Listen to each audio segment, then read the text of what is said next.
Hola, ¿qué tal? ¿Cómo están? Muy buenos días. Bienvenidos a un programa más de filosofía. Mi nombre es Marcos Montero. Le doy la bienvenida a todos aquellos que nos ven, nos escuchan. Y vamos a hablar, como todos los sábados, como es de costumbre, acerca de filosofía. Y para ello tengo a un invitado de lujo. Sobre todo vamos a hablar de Aristóteles y es muy conveniente que nos acompañe hoy el doctor Miguel Martí. Él es doctor en filosofía por la Universidad de Navarra. Es también escritor, tiene varios artículos y, por supuesto, su tesis la hizo sobre Aristóteles. Así que para mí es un honor saludarlo y bueno, que esté aquí, doctor Miguel. Muchas gracias. Es un placer recibir la invitación en un lugar en el que ya han pasado por lo menos un nombre ilustre que yo conozca, que es el de Alejandro Vigo, al que yo le admiro mucho, me ha ayudado mucho en lo poco que llevo yo y de carrera académica, dirigió mi tesis doctoral y estar en el mismo foro que ha estado él antes, pues a uno siempre le sienta bien. No, no, sin lugar a dudas. Y bueno, la idea es seguir un poco más o menos el hilo, el espíritu de esa conversación, hablar de Aristóteles. Y bueno, me gustaría primero saber usted cómo llega, doctor, a Aristóteles o su recorrido para empezar en la filosofía. ¿Cómo se da eso? Muy bien, sí, yo te cuento encantado, Marcos. Yo llegué en el año 2007, septiembre de 2007. Yo llegué a la Universidad de Navarra y allí había un plantel todavía bastante ilustre de profesores, nombres como estaban todavía Alejandro Llano, estaba Rafael Alvira, estaba Ángel Luis González, y recién llegado llevaba, yo creo que o acababa de llegar o llevaba un año, no mucho más, Alejandro Vigo.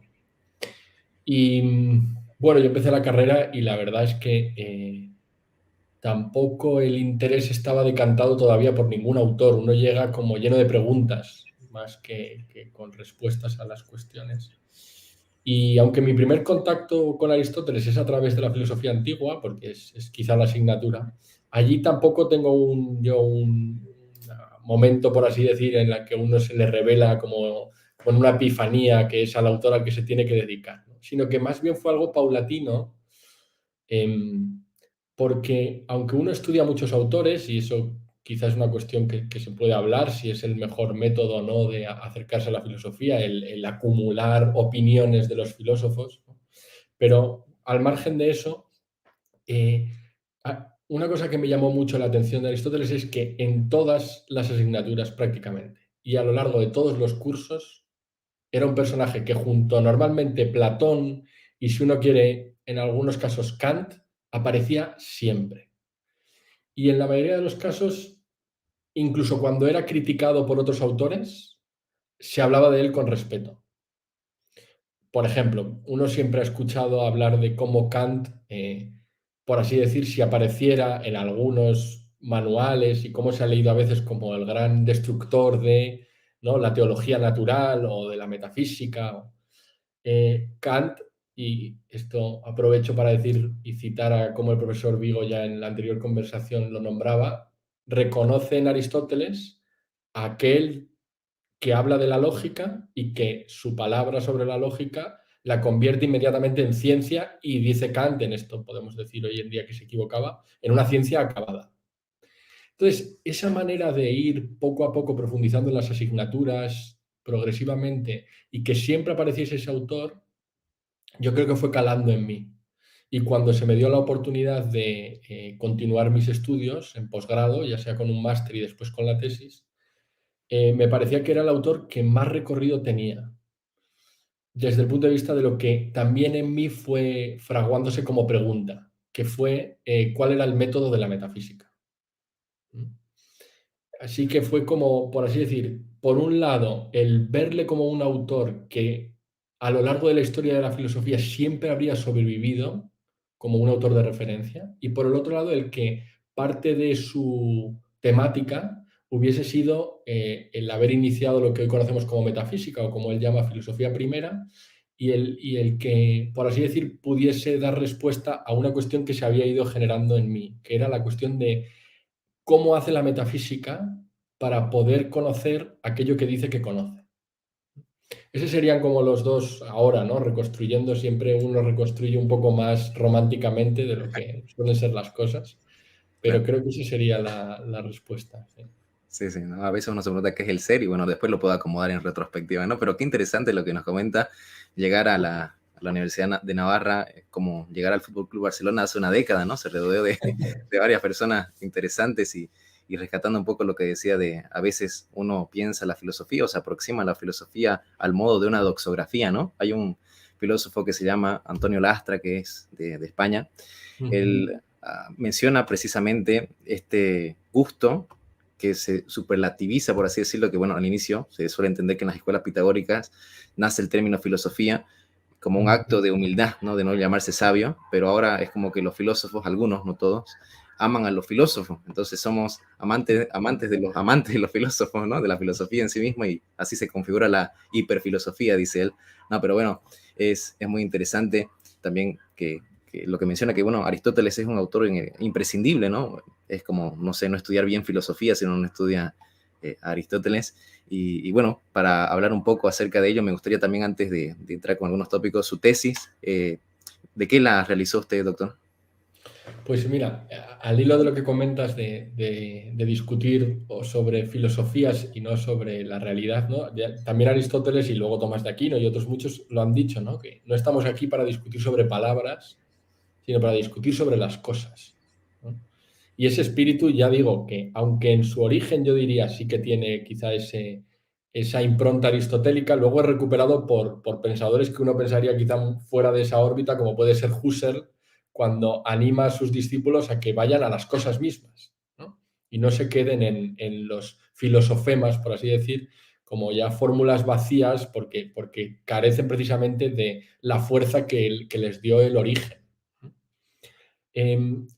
Curiosamente, esto conecta también me preguntas ahora por el tema de la tesis, y aunque yo llegué muy ingenuo a las manos de Alejandro Vigo, él me fue como puliendo. Yo le agradezco mucho eso porque tuvo mucha paciencia conmigo en los comienzos.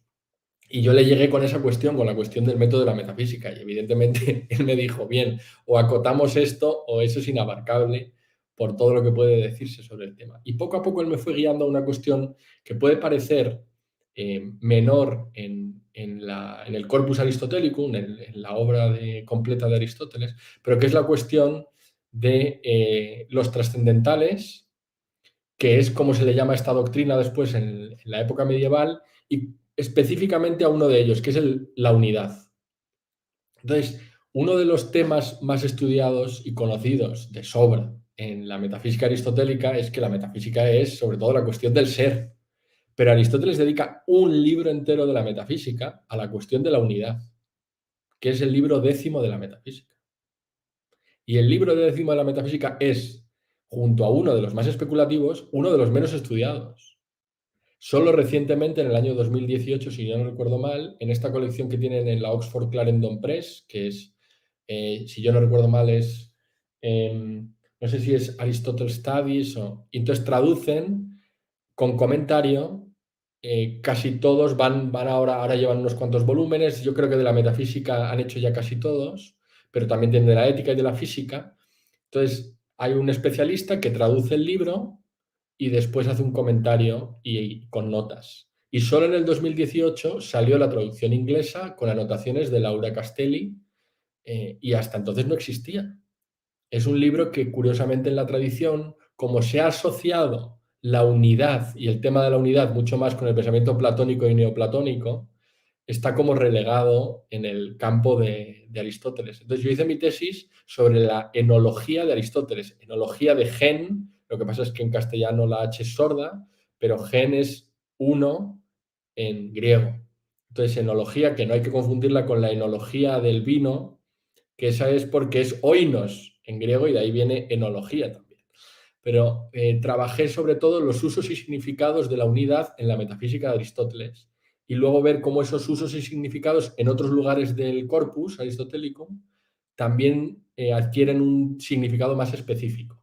Pues el continuo, que es un tipo de unidad, las esencias, que son unidades inteligibles o eidéticas, como las llama Aristóteles, en las definiciones, que son una unidad muy peculiar, pero que es el modo en el que se expresa en un enunciado o proposición la esencia de aquello de lo que esté hablando, etc., ¿no? Entonces, al final fue una tesis que, gracias sobre todo al profesor Vigo, yo fui armando un discurso que yo creo que quedó más o menos coherente y que a mí me fascinó todo lo que aprendí de Aristóteles durante la tesis.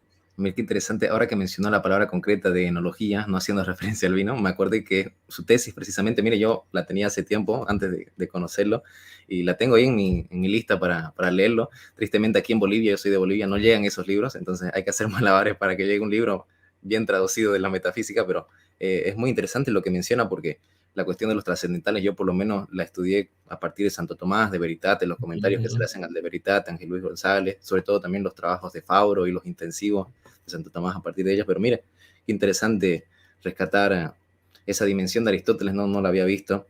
Y para hablar un poco precisamente de la metafísica, hace un par de semanas yo leí un libro, no sé si lo conocerá, para leer la metafísica en el siglo XXI de Aristóteles, de Teresa Oñate, que más o menos diagrama las distintas perfilaciones o formas de interpretar a Aristóteles, que son muchísimas las aporéticas, ¿no? Las ontológicas, las teológicas, las clásicas, bueno, y un sinfín.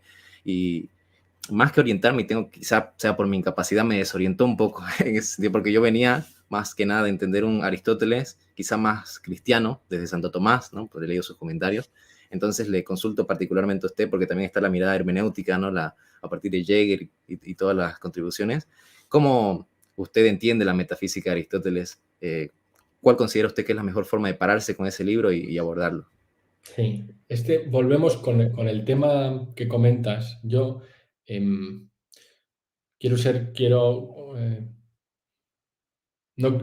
quiero usar palabras de las que luego pueda como querer echarme para atrás Arrepentirse. sí, con determinadas formas de leer la metafísica. Pero sí que, en mi opinión, ¿no? El problema puede ser el que la doxografía termine por sustituir la lectura atenta del texto. Ese me parece que puede ser el error que haya detrás de un intento de recopilar todo lo que se ha dicho acerca de la metafísica, porque eso en ningún caso va a sustituir la lectura atenta que cada uno individualmente tiene que hacer.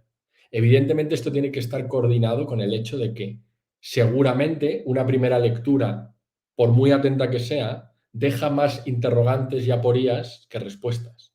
Pero quizá precisamente eso ya es una lectura que le permite a uno ir progresivamente entrando en el texto. Te voy a poner un ejemplo para que esto quede un poco más concreto. Aristóteles, uno de los libros de la metafísica, lo dedica expresamente a enunciar las dificultades de la filosofía primera. Es decir, el filósofo primero, el que quiera dedicarse a estos asuntos, dice, primero tiene que conocer las dificultades, las preguntas, y solo entonces está en disposición de entender por qué o no las respuestas que se van a ofrecer en los sucesivos libros son adecuadas o no lo son. Y ese es el libro beta. El libro 3, podemos decirlo, pero es beta porque aunque la beta es la segunda letra del alfabeto, el alfa minor, ¿no? Es el segundo, porque son como dos introducciones, ¿no? Entonces no sabían muy bien qué hacer, porque en los dos casos parece estar diciendo lo que va a hacer en el libro. Pero el beta es un libro dedicado expresamente, y se enuncian, si yo no recuerdo mal, se suelen decir si son entre 13 y 15 aporías, que luego Aristóteles, progresivamente, la mayoría de ellas las va resolviendo a lo largo del libro. En el caso específico, por ejemplo, en el que yo trabajé, para mí fue muy importante cómo enuncia Aristóteles, si yo no recuerdo mal, en el libro cuarto, o sea, en el capítulo cuarto del libro tercero o beta de la metafísica, cómo enuncia la aporía de la unidad y la multiplicidad, si queremos. Y eso para mí fue un hilo conductor para luego poder leer el libro décimo. Claro, no siempre, no es matemático, no es un... Pero uno entiende hacia dónde dirigir la pregunta cuando uno se deja que se le den las pistas para entender bien la pregunta a uno, no para intentar imponerle al texto cuál es la pregunta que Aristóteles querría o estaría resolviendo en la metafísica. Entonces, además, ¿no? Luego hay tradiciones que uno tiene que ser consciente de que existen, pero no adherirse a ellas porque uno ya pertenece a ellas, sino que uno tiene que tener también la capacidad y la distancia de leer las cosas poniendo el propio prejuicio, que no es algo negativo, decía ya Gadamer, sino que es algo con lo que sí o sí tengo que contar, que son opiniones previas con las que yo voy, y lo tengo que intentar poner delante, porque si no, va a estar presente y yo no voy a ser consciente de que está. Entonces, más que un acumular información extrínseca o secundaria, como siempre se ha llamado, al texto, creo que es bueno acercarse al texto con el miedo y la reverencia y el respeto que tiene el que haya sido comentado, perdón, durante siglos, pero que está escrito para que cada uno vuelva a ejercitar de nuevo la pregunta o preguntas que ahí se enuncian. Entonces, esto que puede parecer un poco abstracto, el texto está construido así. Uno puede ir a beta y se encuentran las preguntas. Claro, luego puede haber dificultad de vocabulario, es bueno el griego, pero ya todo eso son herramientas, me parece a mí, ¿no? Si uno entiende bien distinguir en ese caso lo que es esencial y lo que es más bien accidental, creo que es un acercamiento al texto que recupera su frescura y su vigencia.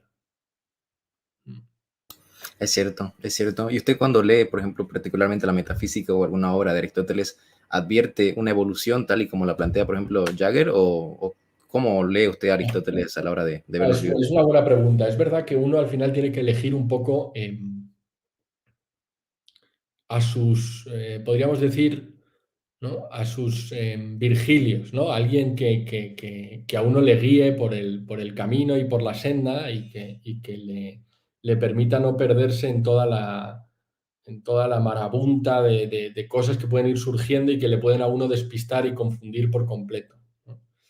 Entonces, en ese caso, hay algunas obras que son canónicas. Y Jäger, por muy polémico que pueda haber llegado a ser su tesis, claro, son autores que lo que creo que es importante es tener en cuenta la cantidad de tiempo y esfuerzo y la calidad de los trabajos que fueron fruto de ese tiempo y ese esfuerzo dedicado a la lectura de Aristóteles. En cualquier profesión, cuando uno llega de nuevas a algo, lo primero que tiene que hacer es aprender los rudimentos y después fijarse en aquellos que mejor hacen eso que uno quiere hacer.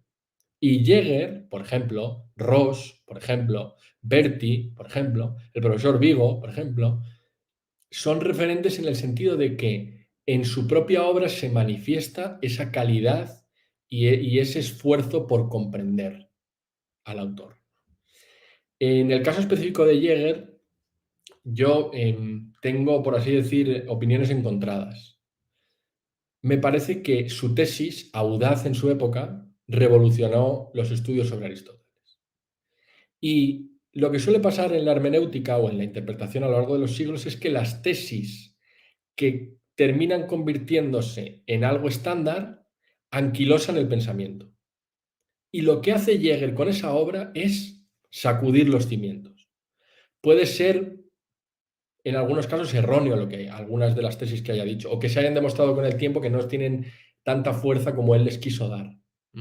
Pero que gracias a ello se puso de nuevo en movimiento una manera de interpretar a Aristóteles más fresca, eso no se lo puede negar nadie. Y de hecho puso de manifiesto que cómo se había leído Aristóteles de una manera tan sistemática dejaba en la oscuridad otros elementos del pensamiento aristotélico que también era bueno tenerlos en cuenta. Y es el hecho de que Aristóteles, por mucho que haya sido leído durante siglos como un pensador estático, como cualquier otro, tuvo también su desarrollo intelectual, que no es otra cosa lo que Jäger trata de escribir ahí. Dice una historia de su desarrollo intelectual. Es decir, Aristóteles, por mucho que haya sido, pues, Averroes decía que es el mejor regalo que nos ha podido hacer la providencia. Es decir, que se le ha puesto como con mucho énfasis como en la cúspide del pensamiento humano. Pero no nació sabiendo, como ninguno.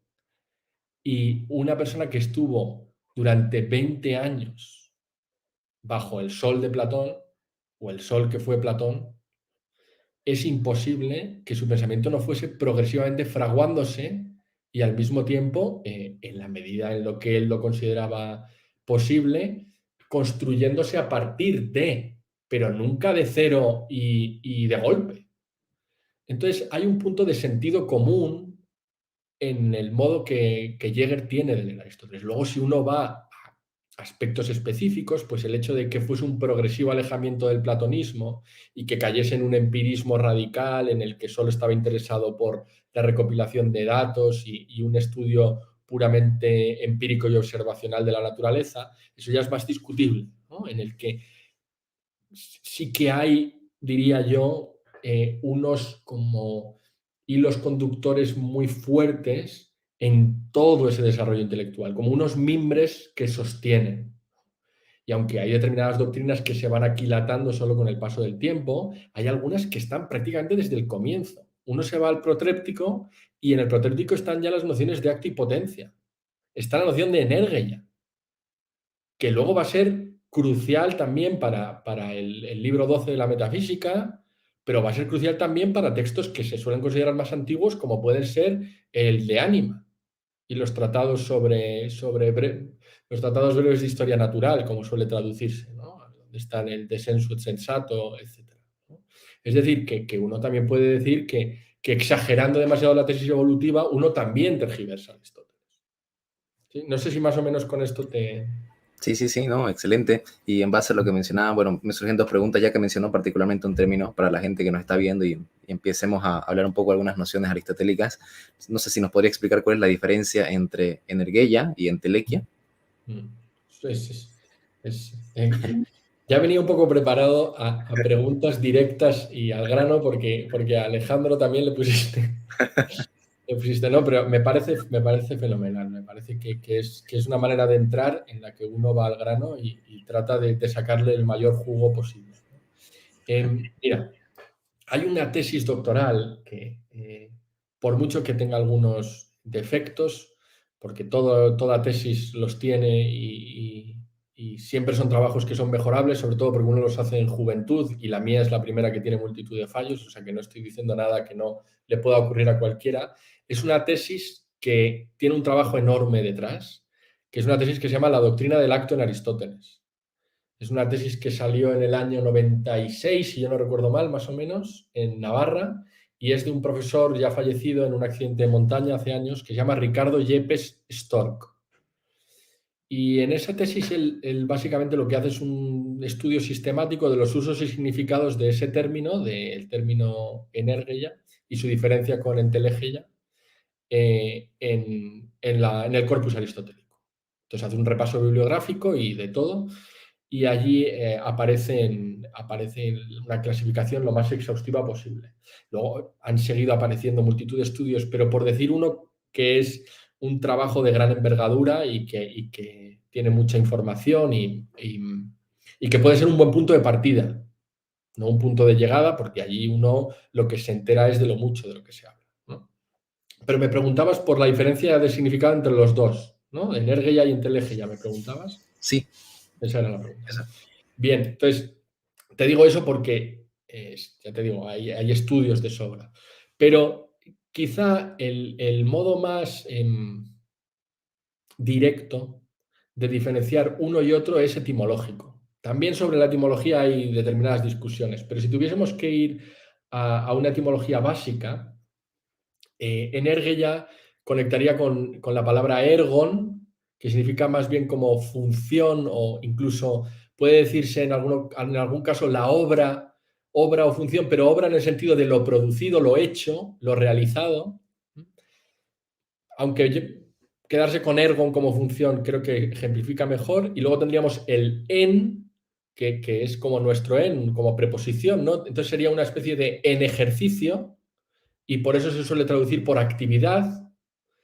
Y después enteleje ya es un término acuñado por Aristóteles que lo que trata es de, mediante la etimología podemos identificar que hay un en también, después habría un telos, la palabra telos, y después un egein, entelos egein, de ahí entelegeia. Entelos egein significa tener en el fin o teniendo el fin. ¿Qué se quiere decir con esto, con el fin o teniendo la realización también? Aristóteles habría acuñado dos términos, uno para referirse a la actividad en cuanto a algo que se realiza y es un ejercicio, y por el otro lado, entelegeia se habría acuñado para referirse al modo en el que un ser alcanza su plenitud. Entonces, ¿por qué Aristóteles piensa que tiene que distinguir esos dos términos? Hay un texto que ha sido muy leído y muy interpretado que está en el libro 9 de la Metafísica, capítulo 6. Y ahí Aristóteles dice, tenemos que distinguir entre dos tipos de procesos. Procesos que se dan en la naturaleza, se desarrollan y podemos ir viendo las etapas que se van cumpliendo hasta que se llega a su culmen. Y un ejemplo típico es el de cómo pasamos del huevo o de un embrión hasta que aparece el ser plenamente realizado en la gallina o el gallo, si queremos. Y eso sería un pasar de lo que es potencial a lo que es en acto, pero en el sentido de realizado como entelegeia. Ese ser ha alcanzado su culmen, su fin, se ha realizado, tiene su fin ahora ya en posesión. Y dice Aristóteles, pero es que existen otro tipo de procesos que en el mismo momento en el que se realizan, en su ejercicio está su fin. Y dice como ejemplo, por ejemplo, yo veo y he visto. Y eso les dice, esto, aunque también es una realización, es de otro tipo, porque no hace falta un proceso para que ocurra. Son, por así decir, en el mismo instante en el que se dan. Aristóteles usa el término jamá. Dice, son simultáneos. Son al mismo tiempo. Al mismo tiempo veo y he visto. Y dice, es necesario acuñar un término específico para referirse a lo que luego en terminología ya latina se llamó operaciones inmanentes. Son operaciones que en el mismo momento en el que se realizan, uno ya consigue lo que esa actividad, por así decir, prometía que uno iba a alcanzar. Y entonces él también pone el pensamiento, ¿no? Uno dice, uno piensa y ya ha pensado. No pasa ningún tiempo, no es un proceso, no hay procesualidad. Hay procesualidad en la naturaleza, pero no hay procesualidad en los actos que podemos denominar operaciones inmanentes. Y para eso hay que reservar el término, piensa Aristóteles, energía. Como ves, es un intentar resumir la filosofía muchas veces puede dar lugar, no a tergiversaciones quizá, pero sí a que uno se deje cosas fuera. Yo he intentado perfilar de dónde vendrían los dos términos, pero la bibliografía sobre este tema es abundante. Yo más o menos, si he conseguido distinguir los dos, viendo que hay algo que los conecta, pero que es necesario diferenciarlos, Aristóteles, y ya termino con esto, ¿no?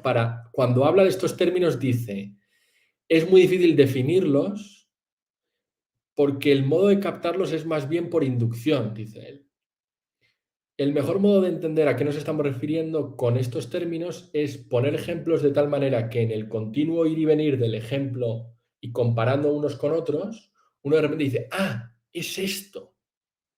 Y por eso ejemplos del tipo de los procesos naturales, uno dice, claro, hay algo que se repite en todo caso y potencia y acto no son cosas, son, si queremos, conceptos que podemos aplicar para entender multitud de eventos o fenómenos que se dan en la naturaleza, pero no son cosas. Bueno, no sé si más o menos, ya ves que Sí, yo no, me entusiasmo un poco y lo que intento es ser claro y que ayude de verdad. sí, no, sin lugar a dudas ha sido clarísimo y se agradece de paso que brinde bibliografía como lo es el señor Yepes, que bueno, es un libro igual muy interesante que tristemente yo no lo he podido conseguir, pero he visto que se han hecho tesis incluso de esa tesis. Ya que mencionó a un autor, le pregunto, ¿qué comentadores le gusta a usted de Aristóteles o considera que o bien son buenos rescatando la esencia de Aristóteles o quizás son más creativos, como me dijo por ejemplo el doctor Vigo con Santo Tomás? ¿A quiénes mencionaría usted, doctor? No, muy buena pregunta, claro. Una cosa que creo que a veces suele no tenerse en cuenta, y yo lo digo porque yo no la tuve en cuenta, no sé los demás, pero a mí me costó un tiempo en darle la importancia que realmente tenía, es que hay comentadores muchas veces para obras específicas de Aristóteles. ¿Qué quiero decir con esto? Que a veces tomamos el término comentador, como se le llamaba a Averroes, ¿no? El comentador, le llamaban en la Edad Media, igual que se le llamaba el filósofo Aristóteles y el intérprete, si yo no recuerdo mal, se le llamaba Alejandro de Afrodisia. Eh, pero aunque hay autores que son muy sólidos para algunas obras de Aristóteles, no lo tienen por qué ser para todas, ni todas en el mismo nivel. Un descubrimiento que yo hice durante la tesis fue los Commentarii in Aristotle en Graeca, que ahora están siendo traducidos al inglés en una colección dirigida por Richard Sorabji. Es decir, todos los comentaristas de los primeros, normalmente la mayoría de los primeros siglos después de Cristo, que en griego comentaron ya Aristóteles y obras de las más importantes. Comentaron el Órganon, comentaron la metafísica, comentaron el de Ánima, y allí uno destaca, para mí, yo le cogí mucho cariño durante mi redacción de la tesis a Filópono, pero Filópono es uno de los muchos. Está Temistio, que es quizá más neoplatónico, está Simplicio en la física, que es brillante y a uno le permite leer de una manera muy fresca la física, sin quizá muchos prejuicios que se nos han ido, que tenemos de fábrica por haber nacido siglos después de Aristóteles. Evidentemente, Alejandro de Afrodisia, a mí me ayudó mucho también su lectura para algunos pasajes que yo quise comentar durante la tesis. Y en mi opinión, uno que destaca por su sistematicidad por encima del resto es Santo Tomás, Tomás de Aquino. Claro, como ya te comentaba Alejandro Vigo, Tomás de Aquino, si lo queremos llamar hándicap, si lo queremos llamar, no sé si prejuicio, pero es la idea de que él tiene otras motivaciones además del mero comentario. Tomás de Aquino no es un comentarista, no quiere serlo. Lo que quiere es conocer muy bien la obra de Aristóteles para poder realizar un proyecto propio. Y eso para mí es la grandeza de Santo Tomás. No, ni mucho menos le pone por encima de muchos otros comentadores. Y en ese sentido, esos autores, evidentemente a uno quizá no le van a colocar en una discusión erudita, contemporánea, con otros autores en universidades prestigiosas del mundo, porque muchas veces ya no son leídos o a veces se los relega a un segundo plano por estar a la moda, pero a uno le van a permitir comprender el texto, le van a permitir familiarizarse con los argumentos, le van a permitir y ver cómo leía un autor mucho más cercano en el tiempo a Aristóteles, al mismo Aristóteles. Además, hoy en día, gracias a Dios, ya no hace falta tener un conocimiento del griego, es siempre algo a desear, pero están traduciéndose casi todos estos comentaristas. Yo recuerdo, y te cuento una anécdota, cuando defendí mi tesis, uno de los miembros del tribunal, en este caso el presidente, era Alejandro Llano. Y Alejandro Llano, una de las cosas que más ilusión le hizo de mi tesis doctoral es que citara los comentarios de Aristóteles en Graeca, porque él se había tenido que pelear en los inicios del departamento y de la biblioteca del departamento de filosofía para que se compraran esos volúmenes, porque eran muy costosos. Y entonces, ver que había una tesis que los citaba le alegró muchísimo. Y más contemporáneos, por no dejarte solo con los vejestorios, por decirlo de alguna manera, ¿no? En una época más contemporánea, el profesor Vigo ya te citó Enrico Berti, que en paz descanse, que para mí también fue fundamental en los inicios de la tesis doctoral. Te citó a Pierre Aubin, que hemos hablado también de Werner Jäger, hemos hablado de Ross, ¿no? Creo que esos, el profesor Vigo, por supuesto, creo que esos son todos autores que a uno le pueden ayudar mucho. Podríamos citar también, yo por añadirte dos también del ámbito anglosajón, a mí me ha ayudado mucho Barnes, ¿no? Jonathan Barnes, creo que es un autor que además de pertenecer ya a una época quizá más contemporánea, una tradición, si queremos, más analítica, pero tiene textos que son fantásticos. Tiene un artículo sobre el método de la ética, hablando de Aristóteles, que son brillantes sus traducciones y comentarios a los analíticos posteriores también. Y luego Miles Barnett, que es un nombre un poco difícil, si no recuerdo mal, es Burneat. y también es un autor que, siendo de tradición analítica, pero por decirte algunos, que como Alejandro Vigo ya te ha citado algunos, que a mí también la lectura de algunos de sus textos fue muy reveladora de un modo de trabajar muy riguroso la filosofía de Aristóteles.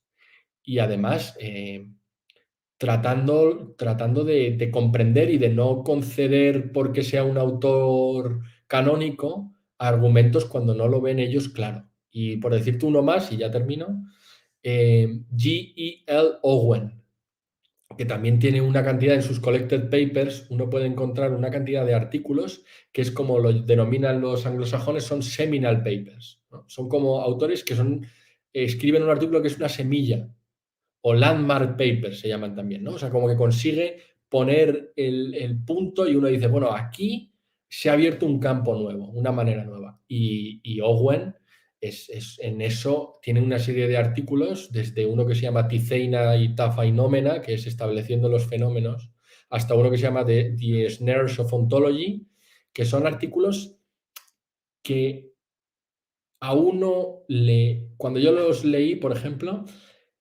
a mí nunca se me habría ocurrido. Y entonces uno de repente se encuentra con que eso le permite ahora volver al texto y uno dice, ahora entiendo de qué va esto. Bueno, no sé si he dicho muchos nombres, pero No, excelente, excelente. Sí, no, sin lugar a dudas la gente lo va a ir parando, lo va a ir buscando. La mayoría de que usted mencionó son conocidos, otros yo no los conozco, entonces me va a valer de su spelling cuando he deletreado algunas páginas para buscarlas. Y le hago una pregunta ya que mencionó justamente esto y también hablamos en su momento de la doxografía y es, a veces uno en el oficio del filósofo tratando de estudiar puede caer en esto, ¿no? Es decir, quedarnos con conocer lo que dice Aristóteles, quedarnos con lo que dice Kant, Santo Tomás y al final de cuentas uno tiene que procurar encontrar el sistema que dé cuenta de la realidad o por lo menos se aproxime de mejor manera, ¿no? En su opinión, ¿cuál es la metafísica, por decirlo de esa manera, que da cuenta de la realidad? De la de Santo Tomás, Aristóteles, Hegel, no sé, usted de momento, ¿a qué conclusión ha llegado? a ver, yo soy muy, o sea, no sé si lo parece o no, pero yo, gracias a Dios, todavía soy muy joven como para tener una opinión fuerte sobre estos temas, ¿no? Me puedo conceder la ventaja de la ignorancia por juventud, ¿no? Entonces, tampoco es que yo allí me considere que tengo algo definitivo e incluso sólido sobre qué poder decir, ¿no? Yo, mira, si te digo la verdad, a mí un autor que curiosamente no escribió nada, sabemos de él solo a través de otros, que es Sócrates, es el que más trato de tomar como ejemplo. Ya sabes que después, bueno, se ha leído de muchos modos esta figura y cómo ha sido pues, traída sobre todo a la mente de tantos otros a través de Platón, ¿no? Y de los diálogos. Y me parece que hay una actitud socrática de fondo que es la de la docta ignorancia. Entonces, ¿esto significa ignorancia pura y dura? No, es docta ignorancia. Docta aquí significa con cierto nivel de conocimiento. Es decir, es un saber que no se funda en un acumular, no es un multa, sed multum, si se quiere, ¿no? Es más bien algo en el modo en el que uno gana un modo de estar en la existencia, si queremos usar términos más contemporáneos, en el cual uno toma distancia y trata de ese modo de construir, ya no desde lo que se dice y lo que se cuenta, sino desde un modo de estar ya tocando en la medida de lo posible tierra firme. Me parece que eso es lo que se puede denominar como una actitud socrática. Y en filosofía, lo que suele ocurrir paradójicamente es que muchas veces se abandona esa actitud socrática y se toma más bien la actitud que suelen tener los que dialogan con Sócrates en los diálogos de Platón, que es tomar ya una postura anterior como lo que hay que defender, cueste lo que cueste. Y entonces se elaboran argumentos para defender la tesis ya asumida y se toma muy pocas veces el riesgo de ponerse precisamente en un diálogo en el cual uno puede ser refutado, pero de esa manera puede avanzar en el conocimiento. No me escapo de tu pregunta, pero necesito hacer este preámbulo, ¿no? ¿Por qué? Porque La metafísica, me decía el profesor Alejandro Vigo cuando yo empezaba a estudiar y me trataba de hacer caso, o sea, de acercar a este asunto, me decía, la metafísica o la ontología, como también podemos denominarla, no es lo que hay, es un logos sobre lo que hay. Y por lo tanto, como es un logos sobre lo que hay, de lo que se trata sobre todo es de un ejercicio por comprender lo que hay y una vez hecho ese esfuerzo, tratar de elaborar, sin dejarse nada, un discurso que eso comprendido lo ponga de manifiesto. Bueno, pero entonces el acento está puesto en el comprender. El acento está puesto en el que el proceso por el cual yo me llego a hacer cuenta y hacer cargo de la realidad es a través de un proceso de comprensión progresiva. Y eso no tiene un punto y final, porque la experiencia acumulada siempre se queda corta con respecto a la realidad que puede ser conocida. Santo Tomás tiene una frase que ahora no recuerdo exactamente dónde la dice. El otro día justo leí y hice el esfuerzo de ir a ver dónde era exactamente, pero ahora no lo voy a recordar. Pero dice, hay más realidad en una mosca que en la mente de todos los filósofos. Entonces uno dice, a ver, ¿qué quiere decir esto? Dice, bueno, que toda teoría filosófica siempre llega tarde a la realidad. Siempre va a ser solo un intento de haberla comprendido, pero no tiene un punto y final, no son como piezas de museo o como mucho acaban convirtiéndose en piezas de museo si se consideran finiquitadas. Y ahora ya sí voy concluyendo. Posiblemente una de las ontologías con más posibilidades y que se ha demostrado con el paso del tiempo que a pesar de los continuos descubrimientos que se han hecho en otros campos del conocimiento, sigue siendo una ontología sólida porque nos permite decir que con ella se comprende en buena medida lo que la realidad es, al menos en parte, es la ontología que Aristóteles desarrolla, que es la ontología de la sustancia.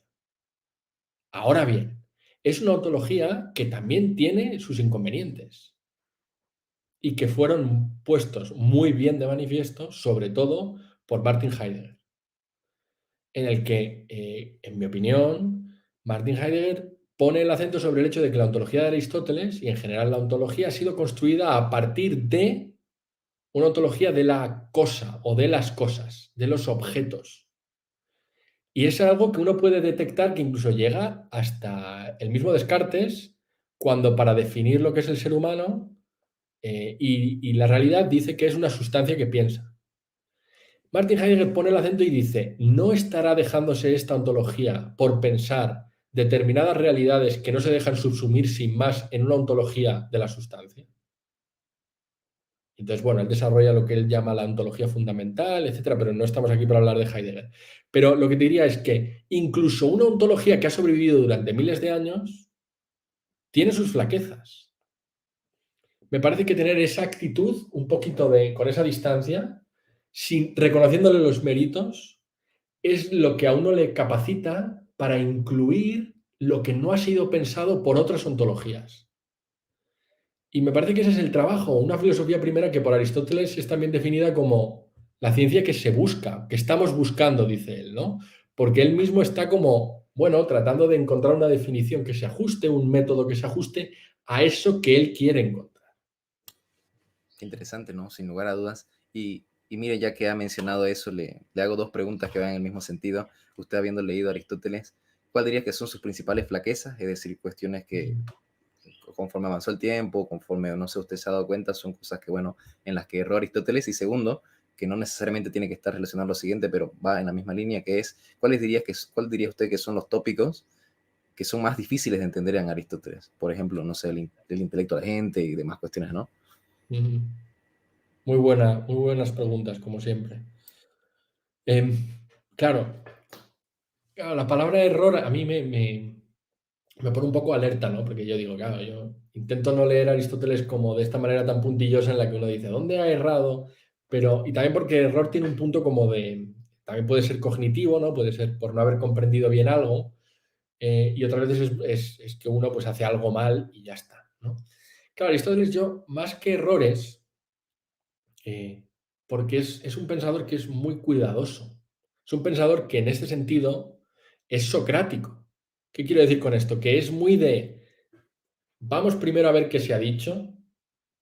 Esto te lo decía también el profesor Vigo, ¿no? Te decía cómo Aristóteles tiene siempre ese método de que es pasar revista a las distintas opiniones y enunciar las dificultades y solo entonces meterse al asunto. Es un pensador que tiene muy en cuenta que otros antes que él, sin los cuales él no podría estar donde está, ya han opinado sobre este asunto y ha resultado que algunas de sus tesis no eran ciertas. Entonces en ese sentido, es muy prudente en sus afirmaciones, Aristóteles. Pero evidentemente el pensamiento y el saber es algo que avanza con el paso del tiempo en la medida en que el punto de partida es la ignorancia. El punto de partida es el no saber acerca de las cosas. Entonces Aristóteles, más que errores, yo lo que diría es tiene limitaciones, ¿no? Límites que se topa el hecho de haber nacido cuando nació, de tener a su disposición los conocimientos de materias más positivas, si queremos llamar así, como puede ser la biología o como puede ser la física o puede ser la astrofísica, ¿no? Muy poco desarrollados, y entonces que las tesis construidas desde allí resultan ser, en este sentido, poco ajustadas con lo que luego hemos llegado a saber, ¿no? Pero por ir un poco más al grano, ¿no? Y no dejarte como sin alguna respuesta más bien como a la que uno pueda agarrarse. Em, yo lo que diría es, posiblemente Aristóteles,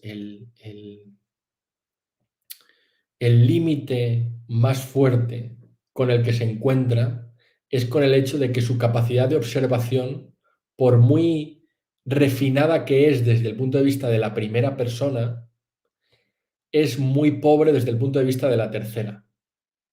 ¿Qué quiero decir con esto? Uno puede decir, es una persona atenta, porque en clase se le nota, ¿no? Uno explica algo y enseguida lo entiende. Pero no todo lo que llegamos a saber lo sabemos gracias a que uno de nosotros tiene esa cualidad y la desarrolla y la tiene en perfecto estado. Hay cosas para las que uno llegar a saber algo acerca de ellas no basta con las cualidades propias que uno tenga. Hace falta que esté acompañado de todo un conjunto de personas, de instituciones, de colaboración con otras personas, del estado del arte, como suele decir, el estado de la cuestión, en qué punto está. Entonces, creo que Aristóteles, por circunstancias históricas, las tesis que él sostiene en algunos campos, como puede ser la biología, como puede ser la física, como puede ser la psicología, no es necesariamente que haya un error de bulto, es más bien que él se limitó a unas cuestiones de principio y por lo tanto no pudo llegar en detalle y cuando intenta hacerlo es siempre de una manera muy ambigua y muy poco acertada, como puede ser cuando dice que el cerebro es solo un órgano que sirve para enfriar la sangre y que la sede de la cognición estaría en el corazón, ¿no? Pues ese tipo de tesis eh, le hacen que cuando intenta ir al detalle tiene tan pocos rudimentos y tan poco material para poder hacer afirmaciones en tercera persona, es decir, de una manera objetiva y con una información previa desde la que sostener sus afirmaciones, que le hace que sea poco, ya no tiene fuerza esa manera de afirmar, ¿no? Entonces, ese diría que es su máxima limitación. Porque desde el otro punto de vista, claro, son limitaciones que son inherentes a que todos somos limitados, pero ya me gustaría a mí ser limitado como era limitado Aristóteles, porque yo en muchas vidas que tuviese nunca se me habría ocurrido la teoría del silogismo, y ni muchas otras, la teoría del término medio, del justo medio en la ética y tantas otras, ¿no? Y luego me decías también como pregunta cuál era la Las cuestiones segunda. más difíciles que usted encuentre en Ah, sí. Aristóteles. Cuestiones más difíciles, ¿no? En general del corpus, ¿te refieres o de la metafísica en particular? Sino de todo su corpus. Ya, buena cuestión. A ver, hay algunas que son tradicionales y que tú también al profesor Vigo le preguntaste, ¿no? Como era el caso del intelecto agente, ¿no? En ese caso me parece que es más bien por lo escueto del texto. Evidentemente es también una cuestión en la cual cuanto más lejano a lo sensible sea la cuestión de la que estemos hablando, el discurso tiene más posibilidades de convertirse en mera habladuría. Porque uno dice, hombre, muy bien, yo sé de qué me estás hablando cuando me estás hablando de el movimiento de natural, de crecimiento o de disminución o de alteración del cambio de color, porque es un fenómeno observable y cualquiera puede entender de qué se está hablando, pero cuando me hablas de entidades suprasensibles, el discurso corre el riesgo de convertirse en una nebulosa en la cual uno encuentra mucha dificultad en hacer pie. ¿Mm? Bien, dicho esto, ¿no? Como es las cuestiones tradicionales, como puede ser esa, como puede ser también la cuestión de los sentidos o significados del ser, ¿no? Pero fíjate, yo diría, una de las cuestiones a las que yo, sin haberle dedicado mucho tiempo, pero ya solo un acercamiento parcial, más me ha causado es la lógica modal de Aristóteles. Lógica modal es la lógica de términos como posibilidad, necesidad, contingencia. Ese tipo de lógica que Aristóteles desarrolla en los analíticos primeros, me parece que es una de sus doctrinas muy poco estudiadas en profundidad por lo arduo que es y al mismo tiempo uno de los grandes logros especulativos de Aristóteles. Y por no dejarte solo en el lado de la lógica, ¿no? Em,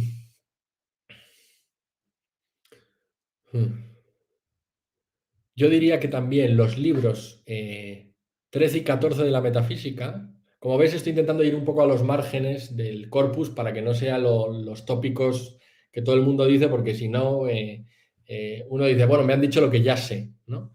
Entonces, unos libros que son también de muy difícil comprensión, aunque la doctrina que ahí se enuncia es muy relevante para comprender por qué Aristóteles defiende como defiende algunas de sus tesis en metafísica, son los libros 13 y 14, o mi y ni en griego, en los que Aristóteles discute y sobre la teoría de las ideas números y en general de la metafísica, podríamos decir, de Platón, pero que empieza a ser desarrollado por los discípulos de Platón que continúan en la academia, como Espeusipo y otros, ¿no? En el cual Aristóteles dice, bueno, mi metafísica u ontología, si tiene que ser válida, tiene que ser capaz de medirse y dar mejores respuestas que las que dan estos autores. Y entonces examina sus doctrinas en 2 libros enteros. Y son 2 libros de una profundidad, pero también de una exigencia mayúscula. Y te voy a decir uno más y ya termino, que es el tema del continuo, desarrollado sobre todo en los libros 5 y 6 de la física.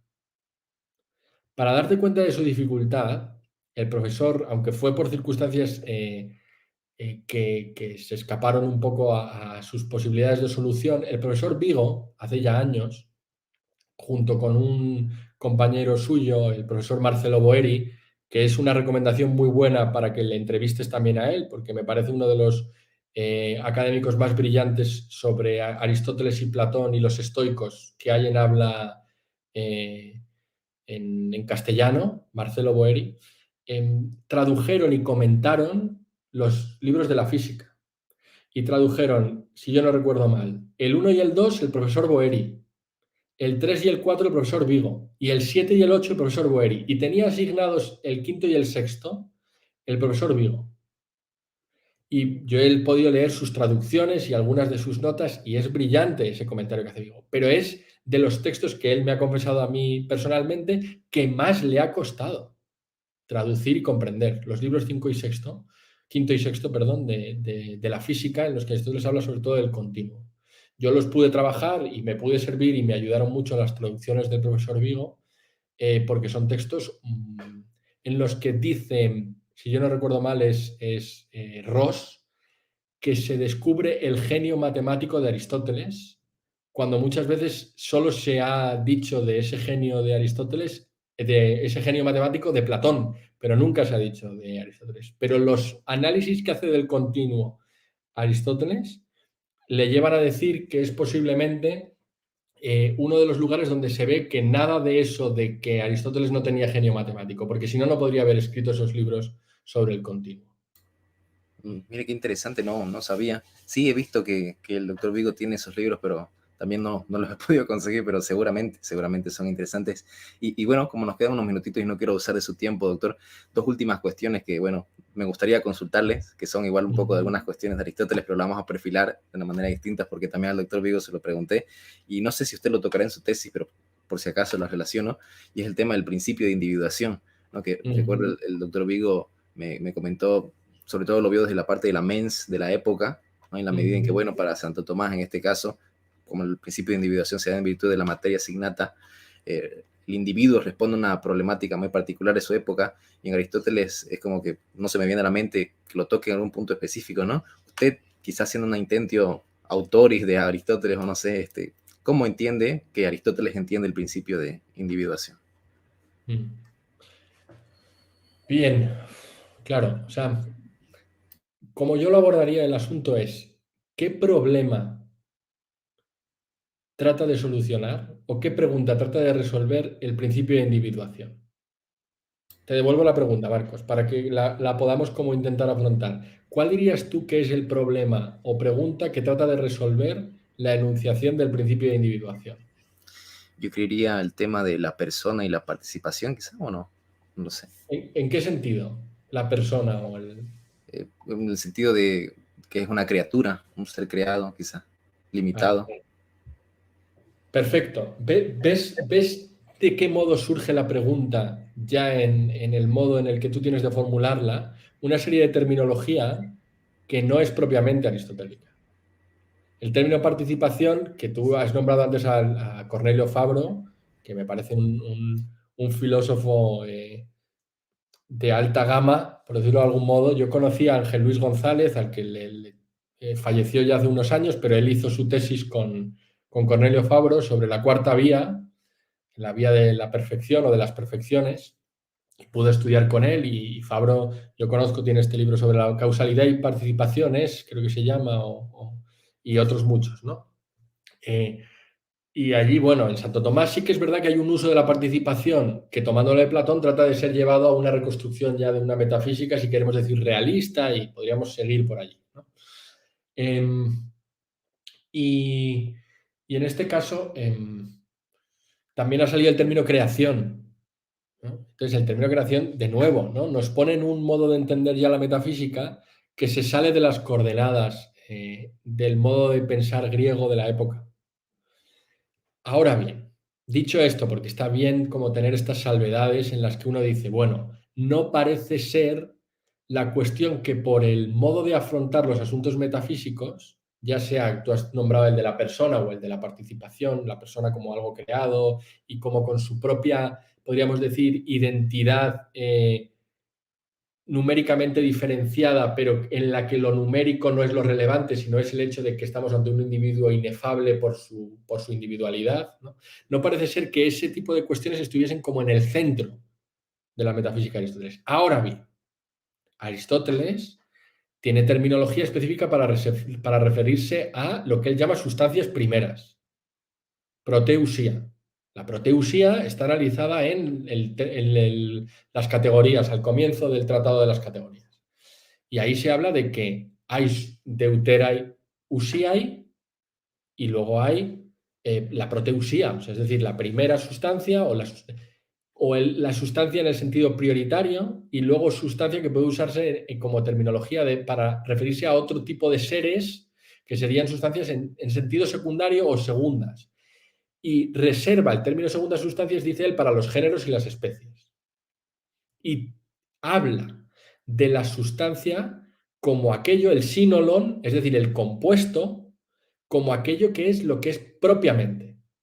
Lo que propiamente es son las sustancias primeras. Sustancias primeras aquí que hay que entenderlo, no como aquello a lo que nos podemos referir también, porque hablamos así, como existentes, que son los colores, el ser animal, el ser mamífero, que en realidad, bajo la idea de que parezcan ser cosas, no son más que abstracciones, lo realmente real es siempre el individual concreto, lo compuesto. Entonces, Aristóteles habla de Kazge Castón, es el modo para referirse a lo particular. Entonces, el énfasis me parece que Aristóteles quiere poner en esto es por el lado de que en la metafísica, si la queremos denominar así, de corte más platónico, hay un progresivo alejamiento de lo concreto e individual hacia lo universal como lo realmente real.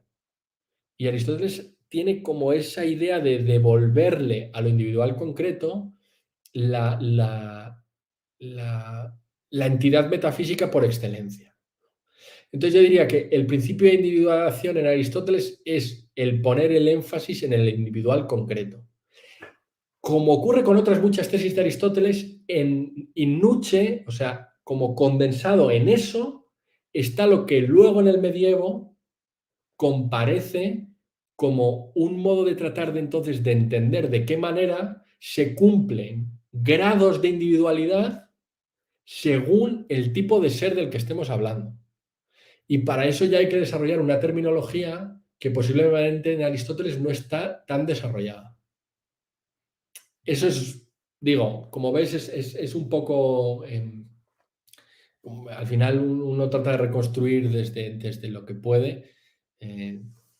Espero como no haberme ido demasiado por las ramas. No, no, sí, excelente. Usted pone de manifiesto siempre algunos velos que se dan. Se pregunta por la pregunta, ¿no? Interrogarse por la pregunta y desde dónde se da a veces ayuda mucho. Sí, me parece que es como tú sabes estos carteles que a veces, no sé si en Bolivia también están, pero a veces en los centros comerciales o cuando uno está visitando un parque natural, al inicio o en algunos puntos en los que uno se puede haber perdido, tienen estos mapas en los que pone, usted está aquí.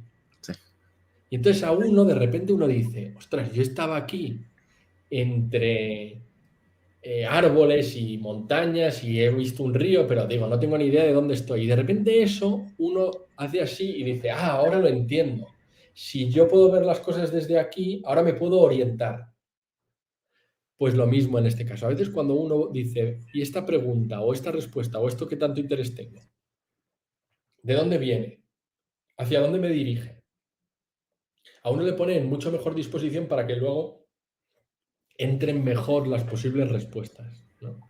Hay Sí, un no. texto que, aunque es ajeno a esto de lo que estamos hablando, es muy útil para cuando uno está iniciando su investigación, para darle algunas pistas, que es un texto breve de Kant que se llama Cómo orientarse en el pensamiento. ¿No? Qué bueno. Excelente, qué bueno. Weisheit denken orientieren. Entonces, Kant ahí dice unas tesis que pueden ser útiles para esto, ¿no? De cómo uno acercarse a determinadas cuestiones, para cómo dirigirse y dirigir las preguntas de manera adecuada. Sí, puede ser interesante su lectura. Excelente, excelente. Doctor, no sé si tiene 5 minutos de que quería hacer una última pregunta. Perdón Sí, que, por supuesto, por que supuesto. abuse. Yo mientras no te aburra y no, No, así sería 3 horas, entonces, no, no, pero para no abusar, bueno, es una pregunta, para mí creo que es fundamental y al final de cuentas es sobre lo que trata de abordar Aristóteles, sobre todo en el libro a partir del 7, ¿no? De la metafísica, que es la substancia. Yo en su momento al doctor Vigo, bueno, enfrenté esta cuestión desde la perspectiva de que, bueno, yo me había topado con una disputa acerca de si las cosas, los objetos artificiales eran sustancia y demás, pero ahora pensándolo desde otra perspectiva, por ejemplo, en el diálogo que se da filosófico, metafísico, la cuestión de la substancia en las distintas, no sé, en las distintas formas de entender la filosofía está presente, ¿no? Y cada uno lo entenderá de una manera.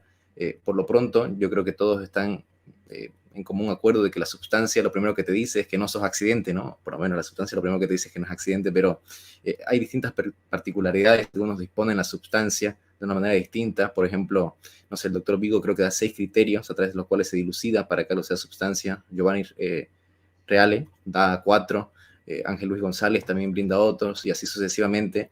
Pero después nos topamos con algunos pasajes donde, bueno, Aristóteles utiliza como ejemplos, que también lo mencionó el doctor Vigo, a objetos. Tenemos a Santo Tomás, pienso en el dogma de la transubstanciación, donde tenemos un pan, luego tenemos una persona. Entonces, a la hora de hacer este diálogo, estas sumas y restas, o tratar de ponderar todo lo que se ha dicho de la sustancia, yo le pregunto cómo entenderla, cómo entiende usted la sustancia, qué criterios o cosas tenemos que tener en claro para entender lo que es la sustancia, ya que es una noción fundamental, ¿no? Sí, sí. O sea, si te voy a intentar decir algo con sentido. Eh, o sea, me parece muy interesante que cuando Aristóteles se pregunta qué es la sustancia, Tisgeusía, creo que dicen. Antes dice, bueno, pero lo que se han preguntado todos antes es Tito on, ¿qué es el ente? Y dice él, y para resolver esta cuestión, nosotros, o él, ¿no? Creemos que lo que hay que resolver es la pregunta, ¿qué es la sustancia? Pero la pregunta que da origen es ¿qué es el ente o qué es el ser? Y esto me parece que es muy importante. Es decir, la sustancia es solo uno de los significados del ser. Es decir, cuando Aristóteles desarrolla la doctrina de la sustancia, parece que lo que tiene en mente es resolver otra cuestión con ella, que es la cuestión de qué es lo que es, qué es el ente en cuanto ente. Y dice, bien, el ente en cuanto ente es sustancia. El ente en cuanto ente es acto y es potencia. El ente en cuanto ente es per se y es per accidens. El ente en cuanto ente, por lo tanto, cuando es sustancia, es el ser según las categorías. Bien, que el ser se diga según las categorías y una de ellas sea la sustancia, parece querer decir Aristóteles con eso. Cuando hablamos de las cosas, diferenciamos claramente entre aquellas cosas sin las cuales nada podría ser y aquellas cosas que son gracias a que otras son. Ese es el criterio básico para distinguir la sustancia de otros significados del ser y de otras categorías, es que tiene prioridad ontológica y lógica. Eso está desarrollado muy bien por algunos trabajos del profesor Vigo sobre la prioridad de la sustancia, y luego hay un libro que fue traducido por el profesor Boeri también hace ya unos años, de un filósofo, si yo no recuerdo mal, ahora no sé si es irlandés, pero bueno, anglosajón seguro, que se llama John Clary. J.J. Clary, porque la otra J no sé, igual es Joseph, pero no sé, John Clary, tiene un libro que se llama Aristotle on the Multiple Sense of Priority, o algo así, ¿no? Está sobre los sentidos de prioridad en Aristóteles. Está traducido en la editorial Coligüe por el profesor Boeri.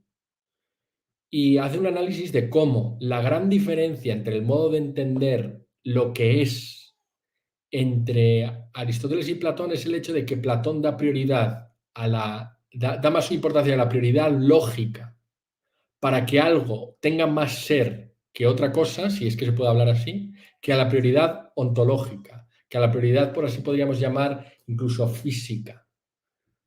Entonces, por eso Platón piensa que el punto, en cierto sentido, es más importante que la línea, y es más importante que la figura, y es más importante que el cuerpo, porque sin puntos no hay cuerpo.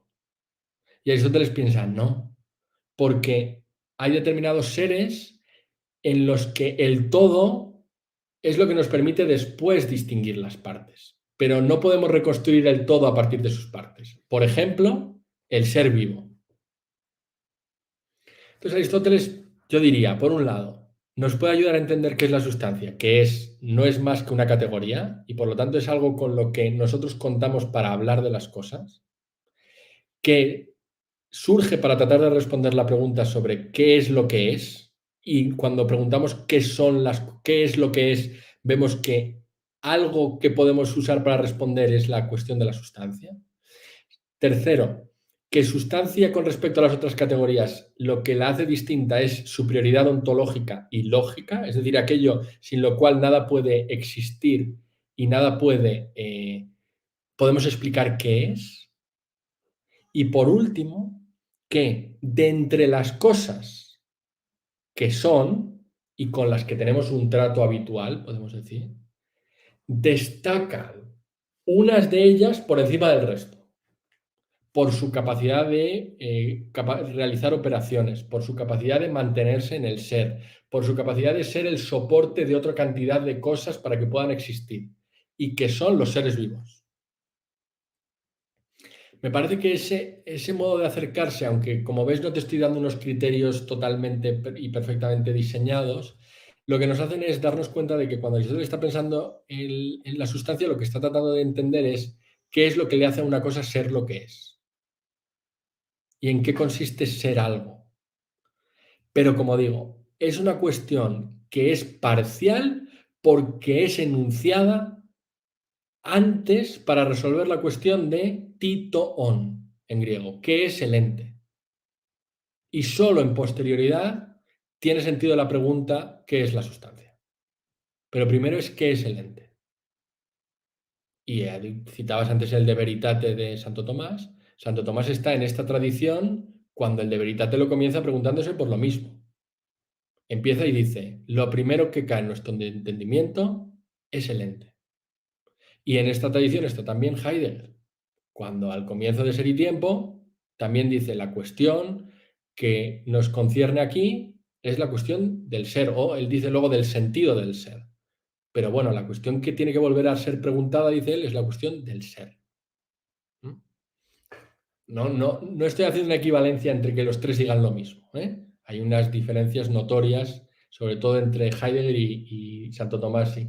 Es decir, pero creo que enmarca mucho mejor la cuestión de la sustancia que la abordemos también teniendo en cuenta que la pregunta que le interesa a Aristóteles es la misma que la de sus predecesores, que es la del ser. Bueno, no sé si más o menos te ha ayudado. Sí, sí, no, sin lugar a dudas. Yo, por mí, usted sigue hablando y yo lo escucho, pero no, ha sido excelente. Ha clarificado mucho y bueno, ha dejado usted bastante bibliografía para que la gente también pueda aproximarse. Así que yo le agradezco infinitamente su gentileza de, bueno, pasarse el tiempo y habernos dedicado más de una hora de su vida cuando pudo estar haciendo cualquier otra cosa legítima como repasando el Balón de Oro o cualquier otra cosa. Así que gracias, doctor. No sé si sus artículos sé que los tiene publicados, si puede direccionar a la gente para quien quiera consultar. No sé si su tesis está disponible también para comprar en algún lugar. Sí, sí, o sea, yo en la página que tengo de academia hay algunos de estos artículos disponibles y luego yo en mi correo electrónico, si alguien los quiere por alguna razón para leer, yo estoy encantado de hacérselos llegar porque yo los tengo la mayoría en PDF.